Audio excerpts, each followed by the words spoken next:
السلام علیکم. اوس په یوه کلیک سره د هرې ژبې لیکنه که هغه پاراګراف وي که جمله وي تاسې کولی سئ په یوه کلیک سره په ډېرې اسانۍ سره پښتو ژبې ته ترجمه کړئ.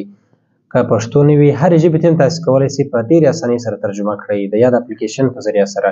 هغه لیکنه که په واټساپ کې وي که په میسنجر کې وي یا که په بل کوم ځای کې موجود وي تاسې کولی سئ د هرې ژبې څخه یوه بلې ژبې ته ترجمه کړئ د دې اپلیکیشن په ذریعه سره. ډېر خوندور اپلیکیشن دی. نو دوستانو ویډیو تر اخره راسره وګورئ.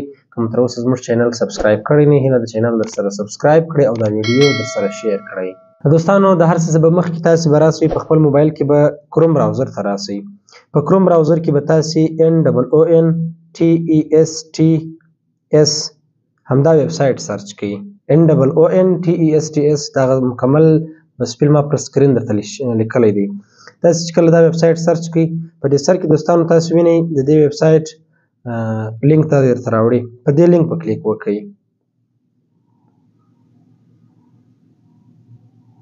چې کله لینک باندې کلیک وکړئ دوستانو تاسې وینئ په دې اول سر کې ویب سایټ دا را خلاص شو. په دې سر کې دوستانو دلته د سرچ آپشن لري. په دې ځای کې به تاسې ورته ولیکئ های ټرانسلیټر.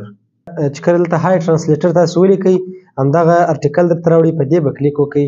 په دې چې کله کلیک وکړئ دلته اخر ته به راسئ. په دې اخر کې تاسې وینئ ډاونلوډ آپشن په دې به کلیک وکړئ. تاسې به اپلیکیشن له دې ځای څخه ډاونلوډ کړئ. اپلیکیشن چې کله ډاونلوډ کړئ دوستانو لومړی سر کې تاسې ته څه پرمیشنونه راوړي هغه ټول پرمیشنونه به تاسې ورته ورکړئ. په دې ځای کې به هغه ژبه ورته انتخاب کړئ چې تاسې د یوې ژبې څخه بلې ژبې ته کنورټ کوئ. زه دلته پښتو ورته انتخابومه. دا پښتو مې انتخاب کړه. دوستانو چې کله تاسې اپلیکیشن هغه سیټینګونه ټول ورته وکړئ اوس دلته رالم دې واټساپ کې مې دغه لیکنه په انګلیسي ده زه غواړم دا پښتو ته ترجمه کړمه. دغه د اپلیکیشن دغه ایکن به تاسې ته په دې کونج کې دلته شو کېږي یعنې دې کونج ته به راسئ د سکرین په دې سکرین هم تاسې ته راځي. په دې به زه کلیک وکړم دلته به راسم په دې لیکنه به داسې ونیسم. ګورئ مکمل انګلیسي لیکنه یې پښتو ته وژباړل.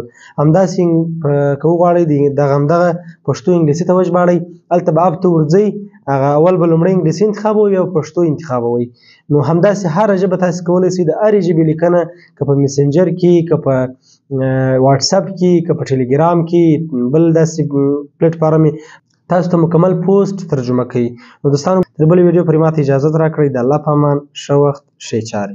اوس امازون په افغانستان کې PSA اپلیکیشن د افغانانو لپاره ډېر یو بهترین ذریعه د افغانانو لپاره امازون ته ورته یو اپلیکیشن دی. یو افغان ورور په لاس جوړ شوی ستاسو لپاره هغه انلاین کاروبار چې تاسو له ډېره وخت انتظار کوه اوس له خپل کور څخه پیل کړئ.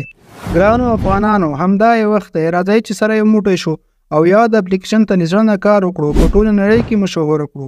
اوس تاسو کولی شئ PSA اپلیکیشن د ګوګل پلی سټور او اپ سټور څخه ډاونلوډ کړئ. د دغه اپلیکیشن ډاونلوډ کولو لپاره د ګوګل پلی سټور په سرچ برخه کې بای سیل ان افغانستان ولیکئ او دغه اپلیکیشن دغه ځای څخه پرې ډاونلوډ کړئ. د ډاونلوډ کولو وروسته یاد اپلیکیشن په خپل موبایل کې راخلاص کړئ او په یاد مې دلته تاسو لومړی په دې کې خپل اکاونټ راخلاص کړئ. د اکاونټ راخلاصولو لپاره تاسو باید په دې کې هغه نمبر لاګین کړئ چې په کوم باندې تاسو واټساپ لرئ ځکه چې د PSA له طرفه یو ځانګړی OTP کوډ ستاسو واټساپ ته درځي او له هغه وروسته په دې کې تاسو خپل پروفایل کمپلیټ کړئ. په دغه اپلیکیشن کې تاسو ته بېلابېل اجناس راځي تاسو کولی شئ هغه په آنلاین ډول واخلئ. که چېرته تاسو غواړئ په دې کې خپل سټور راخلاص کړئ او خپل اجناس او شیان په آنلاین ډول خرڅ کړئ. دلته په پلس بټن باندې کلیک کولو سره خپل شیان ور اپلوډ کړئ او تاسو هم کولی شئ خپل سټور په آنلاین ډول په افغانستان کې پرانیسئ.